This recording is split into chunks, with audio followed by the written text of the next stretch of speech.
정말인가요? 내 이름은 종타쿠 오덕이죠. 우리 중대 여러분, 오늘 하루 어떠셨나요? 오늘은 인기 애니메이션 키메라 칼라에서 암주 히미지와 교메이가 혈계되어 흑화한다면 어떻게 될지에 대한 가상 시나리오 6부입니다.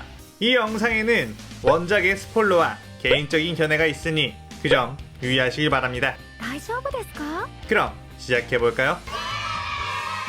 저번 영상에서는 교메이가 귀살대를 괴멸시키고 신호의 복수와 아이들을 되찾기 위해 만세글 학교에 찾아가는 것까지 전개했었죠. 저번 영상을 보지 않으신 분들은 보고 오시는 게 이 영상을 이해하고 즐기는 데 수월하니 보고 오는 거 추천드리고요. 이 가상 시나리오 컨텐츠는 원작의 고증을 철저히 따져가는 매끄러운 진행이지 않기 때문에 어느 정도의 설정으로나 능력치 보정은 이해해 주셨으면 좋겠습니다. 그럼 오늘 가상 시나리오 시작하겠습니다. 카야쿠는 어린 시절 범죄자 부모 밑에서 태어나게 되었습니다. 카야쿠 부모는 절친했던 이웃 주민들에게 사기를 치고 그들의 돈을 훔친 뒤 도망가다가 잡히게 되었는데, 그때 돌변해 그 이웃 주민들을 죽여버리기까지 했고 그의 관할에 잡혀가 처형을 당하게 되었죠. 그로 인해 카야쿠는 혼자가 되었고 마을 사람들은 배신자의 자식, 살인자의 자식이라면서 카야쿠를 괴롭히고 때리기도 했습니다. 카야쿠는 그때부터 마음속에 악이 생겨났고 나에게 이렇게 대한 이 세상에게 복수를 하겠다고 다짐을 했죠.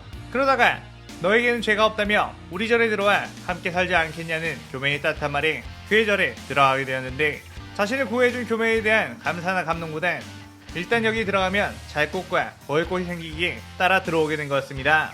그런데 점점 아이들이 늘어나고 카야쿠는 그 아이들이 그저 귀찮기만 했던 상황. 언제 이 절을 떠날지, 나갈 때 값비싸 보이는 물건들은 얼마나 가지고 나갈지 고민을 했죠. 어느 날 밤 카야쿠는 금으로 된 불상 하나를 가지고 절에서 빠져나왔는데 혈기를 마주치게 되었고, 그는 여기서 저 하나만 잡아먹는 것보다 많은 아이들을 잡아먹는 게 더 낫지 않겠냐고 자신이 혈기의 접근을 막아주는 등꽃향을 꺼트릴 테니 그때 와서 절에 있는 아이들을 잡아먹으라고 했습니다. 그의 혈기는 좋다고 그 제안을 받아들였고, 카야쿠는 오히려 이 혈기를 이용해 절에 있는 사람들을 모두 죽이게 된다면 자신이 이 불상을 훔친 것도 은폐가 될 수 있다며 좋아했죠. 그렇게 카야쿠는 도망가고 있었는데 또 다른 혈기와 마주치게 되었습니다. 그런데 그 혈기는 방금 전에 만났던 혈기와는 차원이 다른, 태어나서 처음 경험해보는 압도적인 기회가 느껴졌죠.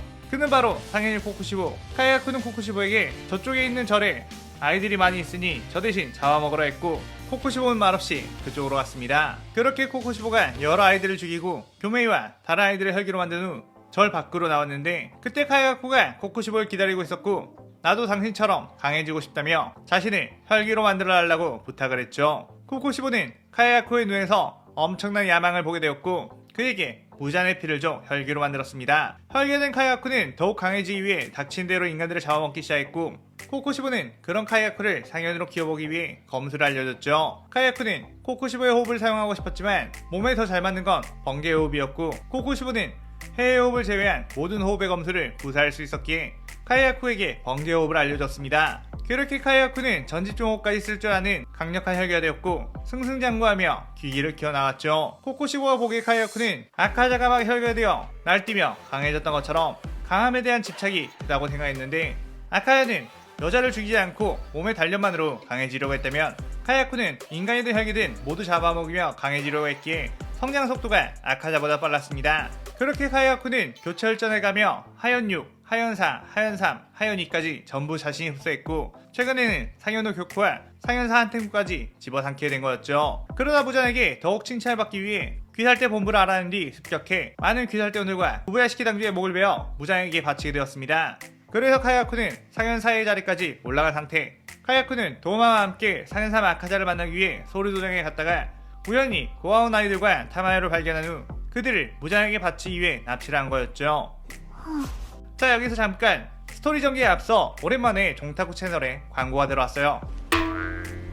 우리가 보통 스마트폰이나 태블릿을 사용할 때 사진이나 동영상 같은 걸 저장하고 하다 보면 용량이 부족해질 때가 많잖아요. 저 같은 경우도 스마트폰이나 태블릿 살 때 조금이라도 더 싼 거 사려고 용량 작은 걸 샀다가 막 사진이나 영상을 모으다 보면 어느새 저장 공간이 부족하다고 해서 정들었던 영상 같은 걸 지운다거나 할 때가 있어요. 저는 고양이를 키우다 보니 틈만 나면 사진 찍고 동영상을 찍어서 더욱 용량이 부족해지는데, 보통의 기본 용량인 128기가나 256기가는 생각보다 금방 차버리게 되더라고요. 그럴 때 여분의 저장 공간이 따로 있으면 얼마나 편할까 생각을 하죠. 제가 오늘 소개할 어플은 그런 고민을 속 시원하게 해결해줄 바로 테라박스입니다.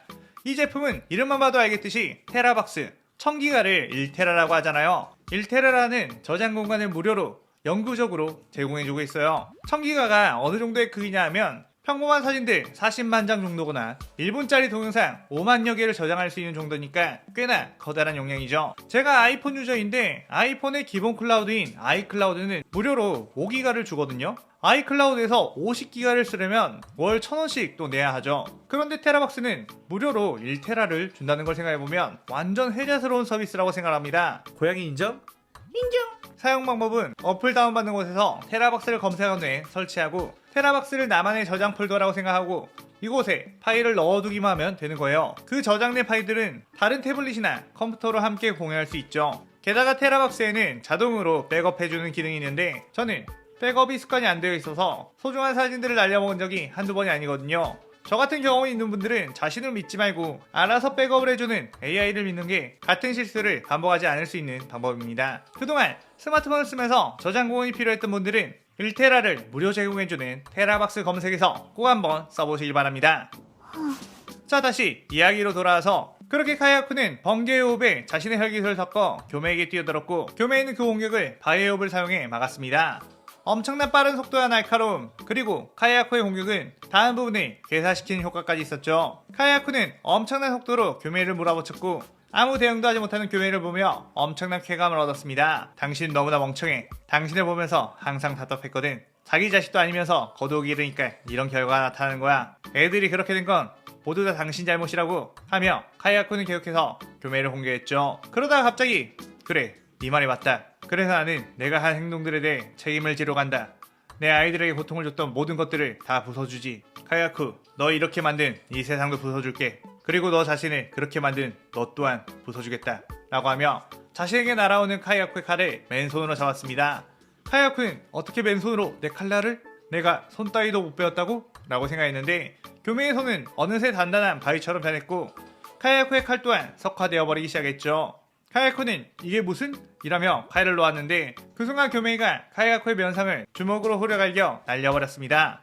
카야쿠는 교메이의 엄청난 펀치력에 정신까지 아찔해졌고 겨우 몸을 일으켜 세웠는데 이미 교메이의 그림자가 자신을 들이우고 있었고 또다시 주먹이 날아와 카야쿠의 온몸을 구타하기 시작했죠. 카야쿠는 혈기의 몸이었지만 엄청난 고통이 느껴졌고 번개호흡을 사용해 빠른 스피드로 피하려고 했지만 교메이는 카야쿠를 놓치지 않기 위해 한 손으로 카야쿠의 어깨 죽지를 잡고 계속 주먹으로 내리꽂았습니다. 카야쿠는 도우마씨 도와주세요! 라고 소리쳤지만 도우마는 이미 카나이와 한바탕 전투를 벌이고 있었기에 도와줄 수가 없었죠. 카야쿠는 온몸의 뼈가 아스러지고 다시 복구를 반복하며 무한한 고통을 느꼈는데 카야쿠가 도망가려고 할 때마다 교메이는 카야쿠의 팔과 다리를 뽑아버렸습니다.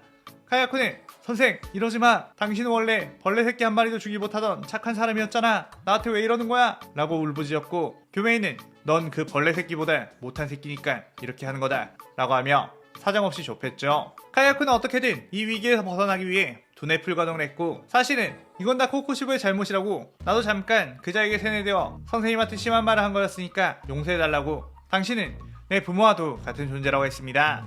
그러자 교메이는 난 너 같은 자식 둔 적 없다. 난 아직 미혼해. 여자 손 한번 잡아본 적 없거든.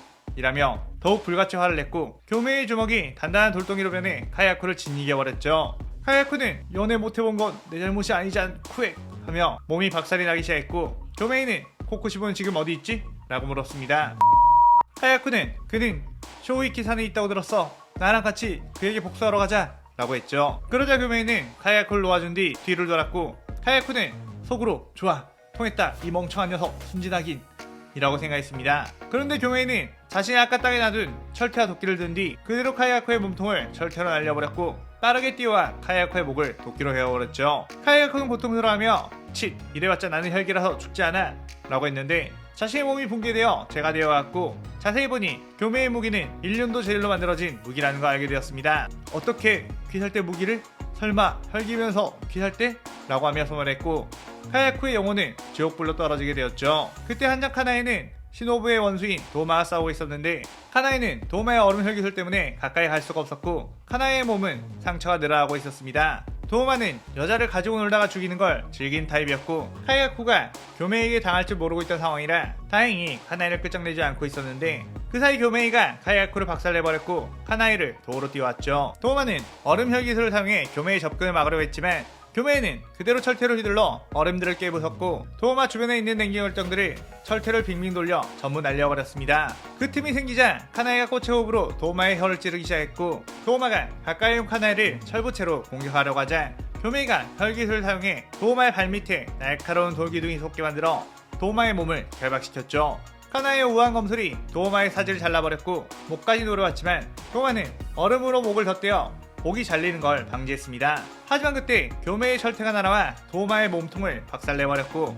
도마는 고통스러워하며 겨우겨우 몸을 재생시켰죠. 도마는 열이받아 자신의 최대 규모의 혈기술인 무빙 수련보살을 시연했고 이들을 공격했습니다. 그 얼음보살의 공격력은 엄청났지만 크기가 컸던 만큼 공격이 빠르지는 않았고 회피에 자신이 있었던 카나이와 교메이는 그 공격들을 피해냈죠. 그 뒤 교메이는 혈기술로 얼음보살의 다리를 고정시킨 뒤 아이오 공격으로 무자비한 철퇴 공격을 날렸고 얼음보살이 그 힘에 밀려 무너지게 되자 잠깐! 지금 너네가 찾으러 온 아이들과 여자 혈기는 내 분신이 지키고 있다. 나를 죽이려 가면 그 분신을 통해 그들을 전부 죽여버리겠어 라고 했습니다. 그러자 카나이와 교메이는 도마를 공격할 수가 없었죠. 아이들이 인질로 잡혀있는 상황, 어떻게 해야 할지 몰라 당황하고 있던 이들. 그런데 그때 옆쪽에서 쿵쿵거리며 큰 소리가 났고 곧이어 벽에 커다란 구멍이 나며 무너졌습니다. 이 녀석의 분신은 내가 처리했으니까 걱정마 라고 하며 나타나자 아카야는 도마와 카야코에 당한 것에 대한 복수를 하기 위해 체력이 조금 회복되자 곧바로 따라나섰고 우선적으로 타마와 아이들을 구하기 위해 도마의 분신이 있는 쪽에 가 분신을 박살내버린 거였죠. 도마는 그러자 당황하며 도망가려 했고 그 순간 교메이의 바이오 호흡과 카나이의 꽃의 호흡이 맞물리며 도마의 목을 베어버렸습니다. 카나이는 도마가 소멸하자 시노부를 생각하며 다시 한번 눈물을 흘렸고 무장까지 꼭 죽여 너의 바람을 꼭 이루어주겠다고 했죠. 그렇게 아이들과 타마야를 구한 이들, 이제 교메이는 코쿠시오가 있다는 쇼이키 산으로 가 그를 쳐주겠다고 하며 이 시나리오 6부가 끝이 나게 되죠. 이번 시나리오에서는 카야코의 서사가 다른 때보다 더 많이 들어가 원작에서 하지 못한 교메이와의 회포를 풀게 했습니다. 오늘의 가상 시나리오에 대한 감상평 많이 남겨주시고 다음 시나리오 7부도 많은 기대 부탁드려요. 오늘 영상 즐겁게 보셨다면 구독, 좋아요, 알림 설정 누르는 거 잊지 마시고요. 그럼 오늘은 이만 사요나라.さようなら。